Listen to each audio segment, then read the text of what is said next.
जे कृत्य झालेलं आहे ते आपण सर्वांनी पाहिलेलं आहे। आणि तुम्हाला जर सर्वांना ह्याची जर खरंच चिंता वाटत असेल, कारण आपल्या घरातला कोणी गेला असता तर आपल्याला कळालं असतं। म्हणून मी तुम्हा सर्वांना, व्यापारी सेलला सांगते की बघा, मगाशी एक लिबर्टीचं उदाहरण दिलेलं आहे।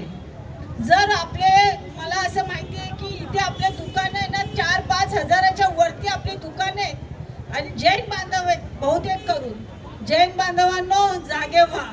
कोणालाही तुमच्या समोर असणारा कोणताही मुस्लिम असो, कोणताही माणूस असो, पहिला त्याचा आधार कार्ड बघा। मी पोलीस बांधवांना सुद्धा सांगते की पोलीस बांधवांनी आणि महानगरपालिकेने, मी कालच एक लेटर दिलेलं आहे की ह्या सर्वांचे आधार कार्ड चेक केले पाहिजेत। जर हे बांगलादेशी असतील तर यांना इथून हाकलून द्या, नाही तर यांना मारा। कारण जर आपण एकत्र आलो नाही तर आज तिकडे स्थिती झालेली आहे, हे आपल्या घरापर्यंत आलेले आहे। मी आजच माझ्या सकाळी वॉचमॅनना सुद्धा सांगितलं की सर्व जे कोणी येतात, स्विगीवाले येतात, ॲमेझॉनवाले येतात, पहिला त्यांना विचारा कोण आहे कोण नाही, त्याचं नाव बघा। पहिला जर त्यांनी नाव नाही सांगितलं तर त्याला देऊ नका वरती जायला, कारण ते आपल्या घरापर्यंत पोहोचायला कमी करणार नाहीयेत। तर हे आपल्या सर्वांनी लक्षात ठेवायला पाहिजे।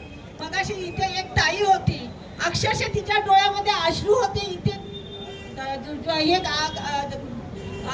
हे लावताना की मी कसं तिथे हे लावू आणि कशी श्रद्धांजली वाहू। त्या ताई गेलेल्या, त्यांची मुलगी होती त्यांच्या बरोबर। आज आपण जर पाहताय की आपण सर्वांनी एकत्र नाही आलो, काही लोकांना मोदीजींचे वाक्य खूप हे झाले होते की एक आहे तो सेफ आहे, अहो तुम्ही आम्ही एक आहोत म्हणूनच सेफ आहोत। त्यावेळेस त्यांना खूप दुःख झालं की मोदीजी असे का बोलले, बटेंगे तो कटेंगे। आज काय झालं, सर्वांना हिंदूंना मारले त्यांनी, कोणी मुसलमानाला मारलेलं नाही।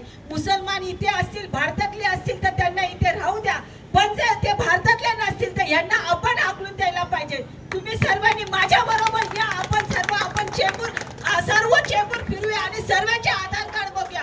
मी आज सर्वांना सांगते की तुम्ही जर एकत्र आलात तर आपण सर्व हे चेंबूर हलवून देऊ। जसं मगाशी सुशील भाईने सांगितलं की 20,000 इथे रोगी आहेत, हे बांगलादेशी आहेत, कुठून आलेले?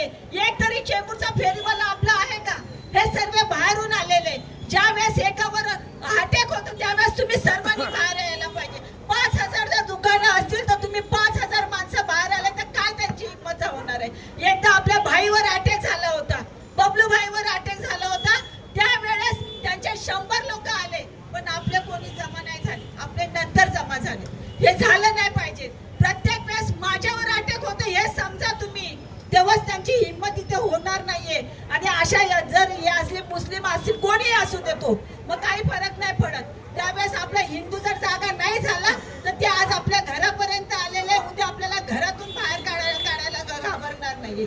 म्हणून तुम्हाला सांगते, तुमच्या बिल्डिंगचे वॉचमॅन असतात त्यांना आतापासून ताकीद द्या की जो कोणी येणार आहे त्याचं चेक कर, आधार कार्ड, नाव काय पहिलं ते बघ, नाव केलं त्याचा फोटो काढा, त्यांच्याकडे मोबाईल असतो। आणि ही सगळी बातमी आपल्याला पोलिसांना द्यायला पाहिजे, तेव्हाच आपण इथे सुखी राहणार आहेत। अशा सर्व काही गोष्टी आहेत। आज डोंबिवली मधले 3 मावस भाऊ गेलेले, म्हणजे एका घराण्यातले 3 मुलं गेलेले। विचार करा की काय झालं असेल त्या घरावर, आज परिस्थिती काय, त्यांचे अश्रू बघितले असतील तर। डोळा त्यांनी मारलेले बंदुकी, डोळा फुटला एकाचा। कशा प्रकारे त्यांनी, इतके हैवान झालेले आहेत ते।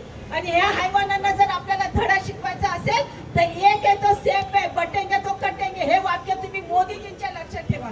तिथं केंद्र सरकार लढतंय, पण इथे ज्यावेळेस आपल्या घरापर्यंत येईल तेव्हा आपल्यालाच लढावं लागेल। आपल्याला सरकार येईल, पोलीस येईल हे बघावं नाही लागणार आहे।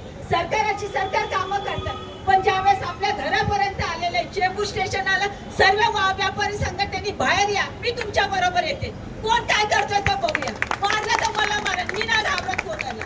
काय करतील, मारेल ना, चल मी जाईल तुमच्यासाठी, मी जाईल मरेल, काय फरक नाही पडत। पण तुमच्यासाठी जर आपल्याला सर्वांना एक राहायचं असेल तर तुम्ही हे सर्वांनी केलं पाहिजे। जर हिंदू समाजाच्या कोणत्याही, बबलूबाई आहे, अनुबाई आहे, आता सुशीलबाई आहे, त्या महिला आहेत, तुम्ही बोला ना त्यांना, त्या लगेच येतील। एका मिनिटावर तुमच्या पाठी पळायला त्या धावत येतील। तुम्ही का पाठी राहता? पाठी राहू नका। आज व्यापारी संघटना 5,000 दुकान आहेत, इथे 5,000 मध्ये इथे 100 लोक आले असतील। का असं झालं? का तुम्हाला नाही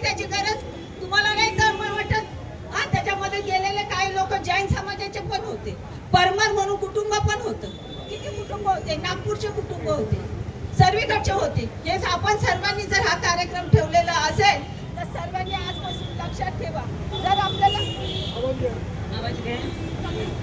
जर आपल्याला जर एकत्र राहायचं असेल तर सर्वांनी एकत्र व्हा.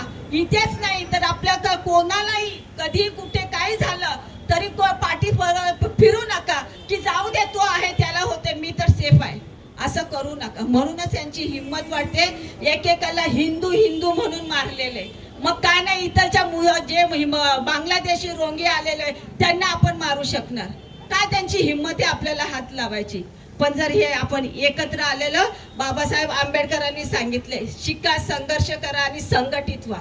जर हे नाही केलं आपण तर आपण असंच रडत राहणार आहे. म्हणून एकत्र व्हा, एकत्र या आणि संघर्ष करा. ज्या ज्या वेळेस तुम्हाला आमच्या सर्वांची गरज लागेल, म्हणून हिंदू म्हणून आपण सर्व एकत्र राहू, एवढंच बोलते. आणि सर्वांना आज काल इकडे झालेल्या सर्वांना मी भावपूर्ण श्रद्धांजली देते. जय हिंद, जय महाराष्ट्र.